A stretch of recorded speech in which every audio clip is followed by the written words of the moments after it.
This is what I want people to understand when certain people talk about saving humanity, from whatever is going on this planet, by making the human race multiplanetary. Space travel is very difficult, and you have to be a very specialized person and a very knowledgeable person, and you have to train for years and have a bunch of knowledge about space and in a bunch of other areas in order to go into space. So, or you have to be very rich and have somebody else take care of you, for that. So you gotta have a lot of money. You're gonna have to have a lot of money.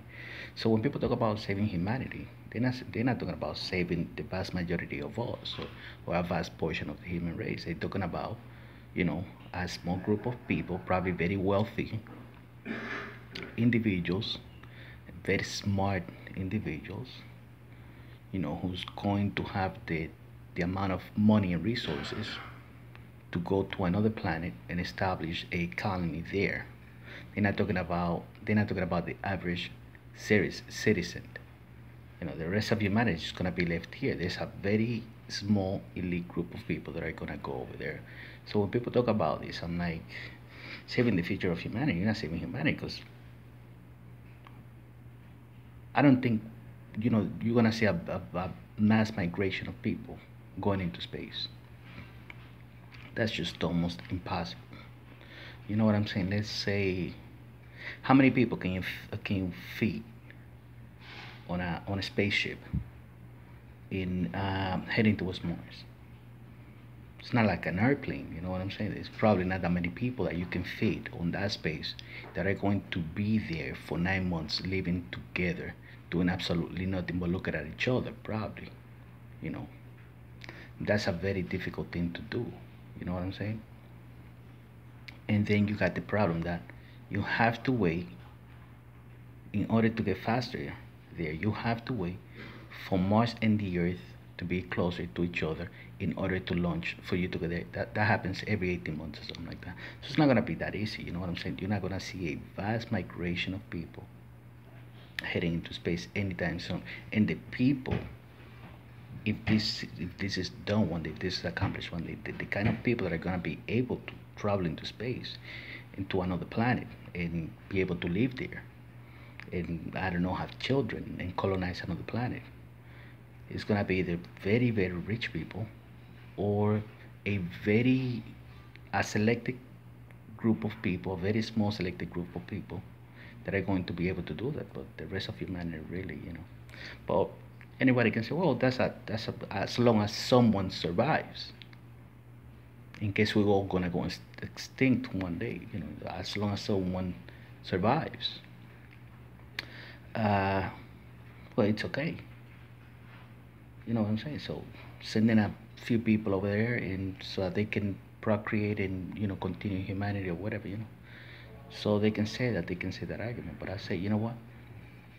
There's all kinds of things that we could do to save humanity, which are being done at this point in time, which is you know collect DNA from a bunch of plant species, animal species, and humans, and we can store that all that information in supercomputers underground, and we can send people, and we can build some sort of city underground, protected from asteroid impacts and from solar flares and super volcanoes and other natural catastrophes, or nuclear war or whatever, and we can go underground this planet. We don't have to go to Mars. The planet is going to be here for the next 4 billion years, probably.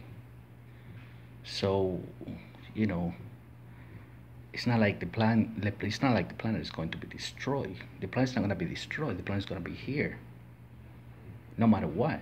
We're not going to destroy the entire planet. That's not going to happen.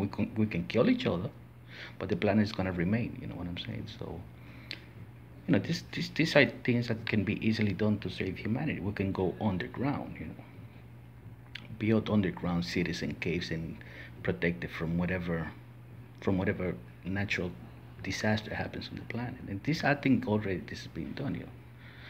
supercomputers which can store, vast amounts of data about all everything we know about science, history, the human genome and all the genomes and a bunch of other things, so that in case something happened, we can, restart humanity with everything, we can do all that. We could do that on the ground. We don't have to spend all that money going to Mars. So I'm very skeptical about, this endeavor. I mean, it would be nice, just for the fun of it. I don't believe in colonizing other planets, but just for the fun of it, you know, as an adventure, as a form of adventure. You know what I'm saying? It would be nice to see somebody go to Mars and take pictures over there, in Mars and all that, and bring them back and show people or whatever. That would be nice. But there's a lot of challenges. There's a lot of challenges associated with space travel for this to be done on a mass scale. And that's my argument for now.